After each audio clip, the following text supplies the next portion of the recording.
তো নিকৃষ্টই, কিন্তু এর মধ্যে আর একটা নিকৃষ্ট হলো, যেমন নাকি অনেকে নিজের স্ত্রীকে কি ডাকে, নিজের মেয়ে বলে গালি দেয়। হ্যাঁ, বিভিন্ন ওগুলা ভাষা আমি প্রকাশ করতে পারতেছি না। হ্যাঁ, নিজের মেয়ে বলে কি করে গালি দেয়, অনেক সময় নিজের শাশুড়িকে বিয়ে করতে চায়। এই জাতীয় যত প্রকার গালি আছে এগুলা তো আরো নিকৃষ্ট হারাম, এগুলা তো নিকৃষ্ট হারাম গালি। শালারে ছেলে বানানো মানে কি? এই স্ত্রী আপনার মেয়ে, নিজের মেয়েকে বিয়ে করা জায়েজ আছে কিনা? কথা বলেন না কেন? নিজের মেয়েকে বিয়ে করা জায়েজ আছে কিনা? জায়েজ নাই। তাহলে তাকে যে আপনি তার মাকে বিয়ে করতে চাইলেন, তাকে আপনার মেয়ে বানাইলেন, তারে আপনার বেডি বানাইলেন, এই সমস্ত গর্হিত কাজ, এই সমস্ত অনইসলামিক কথা, এই সমস্ত নিকৃষ্ট কথা থেকে আমাদেরকে আল্লাহ বেঁচে থাকার তৌফিক দান করুক। তাদেরকে এই সমস্ত পচাপাচি গালিগালাজ করবেন না। পচাপাচি গালিগালাজ বুঝতেছেন? পচাপাচি অনেকেই বুঝছেন, বাড়িতে যেটা ডাকেন ওইটাই বলছি আমি, যে একটু কিছু পান থেকে চুন খইসা পড়লেই আপনারা শুরু করে দেন। আল্লাহ তাআলা বোঝার তৌফিক দান করুক। মহিলাদেরকে তাদের আত্মসম্মানে আঘাত করে এমন কথা না বলা। আত্মসম্মানে আঘাত করে এমন কথা না বলা মানে, মহিলার মায়ের বাড়িতে অনেক সময় দরিদ্র থাকে, শ্বশুর বাড়িতে আপনার ভাই বোনদের সামনে কি করেন? হ্যাঁ, আপনার স্ত্রীকে অপমান করেন। তোর বাপের বাড়িতে কি আছে জানি না, ফকিরের ঘরে ফকির। আত্মসম্মানে খুঁচা দিয়ে তাদেরকে কি করেন? আপনারা গায়েল করেন। এই জাতীয় গায়েল না করা, বরং তাদেরকে মাঝে মধ্যে প্রশংসা করা। আপনি যদি প্রশংসা না করেন, পাশের বাড়ির যে দেবরটা আছে সে আইসা বলবে, ভাবি আজকে আপনি শাড়ি পরছেন, সেই সুন্দর দেখা যাইতেছে।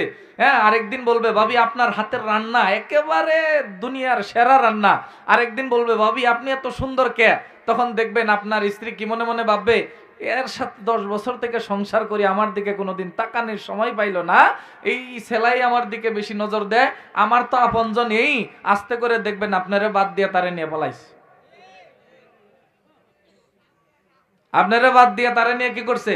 পালাইছে। কয় হাজার ঘটনা নিবেন, কয় লক্ষ ঘটনা নিবেন, বাংলাদেশের মধ্যে প্রত্যেক দিনই নিম্নে 100-200 করে এরকম করে ফলাইতেছে। 100-200 করে ঘটনা করতেছে, কয় হাজার নিবেন ঘটনা। এই জন্য মাঝে মধ্যে স্ত্রীর প্রশংসা করবেন। প্রশংসা না করলে আরেকজনে প্রশংসা করে নিয়ে যাবে, আরেকজনে প্রশংসা করে নিয়ে যাবে। স্ত্রীর প্রশংসা করা, স্ত্রীর রান্নার প্রশংসা করা, মাঝে মধ্যে স্ত্রীকে হাদিয়া তুহফা দেওয়া। কাপড় ধুয়ে দেয় না আপনার, কাপড় ধুয়ে দিলে মাঝে মধ্যে তাকে কি দেওয়া? একটু হাদিয়া দেওয়া, তাকে একটু হাদিয়া তুহফা দেওয়া। বাজার থেকে আসার সময় তার জন্য একটু হাদিয়া তুহফা নিয়ে আসা, তাকে একটু মন খুশি করার জন্য চেষ্টা করা। হঠাৎ করে নতুন তাকে একটা গিফট দেওয়া, যাতে করে সে কি হয়ে যায়? উৎফুল্ল হয়ে যায়। তাকে বিভিন্ন উপলক্ষে তাকে কি দেওয়া? হাদিয়া তুহফা দেওয়া। কিন্তু উপলক্ষ বানাই কোনটা আমরা জানেন? ওইটা আমরা বেলুন টেলুন দিয়ে হ্যাপি অ্যানিভার্সারি সাজাই। অ্যানিভার্সারি বোঝেন? বিবাহ বার্ষিকী। এটা ইসলামিক কাজ, এটা মুসলমানদের কাজ না। আমাদের অ্যানিভার্সারি তো প্রতি রাতে হবে, প্রতিদিনে হবে। আমাদের ভালোবাসা কি এক রাত কেন্দ্রিক? যেমন নাকি যুবকদের ভালোবাসা হলো 14 ফেব্রুয়ারি, আর আগেও নাই পরেও নাই, আগেও নাই পরেও নাই। এলাকার কোনো গোলাপ খুঁজে পাওয়া যায় না সেই দিন। হ্যাঁ, যেই মেয়ে বলবে যে আজকে আমার স্পেশাল কি আছে, স্পেশাল প্রাইভেট আছে, স্পেশাল কোচিং আছে, মনে করবেন সেই স্পেশাল কোচিং অন্য জায়গায় করতেছে। খোঁজ নিবেন মেয়েদের খোঁজ নিবেন, বিশেষ করে এই দিন 31st নাইট, অর্থাৎ কি 31শে ডিসেম্বর। এই রাতগুলোর প্রতি আপনাদের নজর রাখা দরকার ছিল। আপনার সন্তান কোথায় যায়, আপনার সন্তান কার সাথে ঘুরতে যায়। আপনি তো মনে করেন আমার সন্তান একেবারে নিষ্পাপ, কিন্তু সে তো কক্সবাজার যায় দুনিয়ার সব আকাম কইরা আইসা পড়ছে, সব কিছু কইরা আইসা পড়ছে।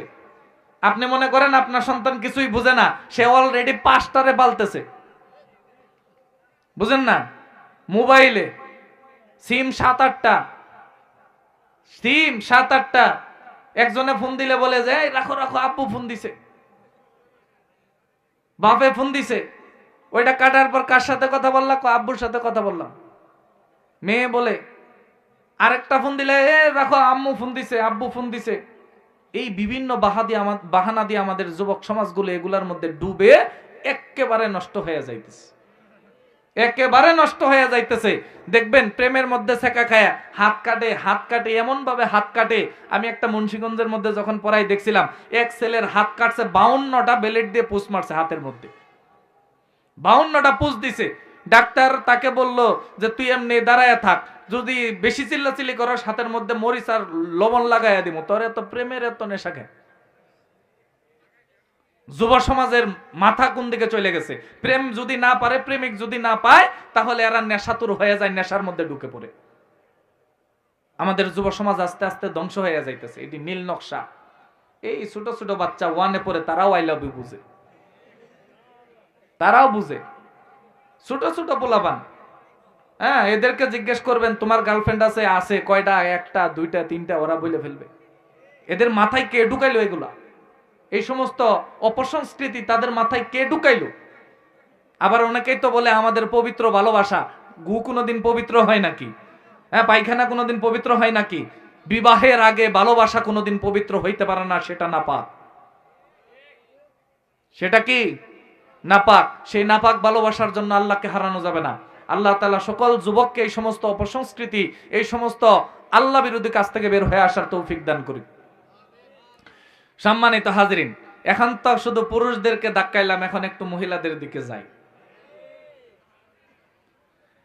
মহিলা 1 নাম্বার, স্বামীর মুখে মুখে তর্ক করা যাবে না।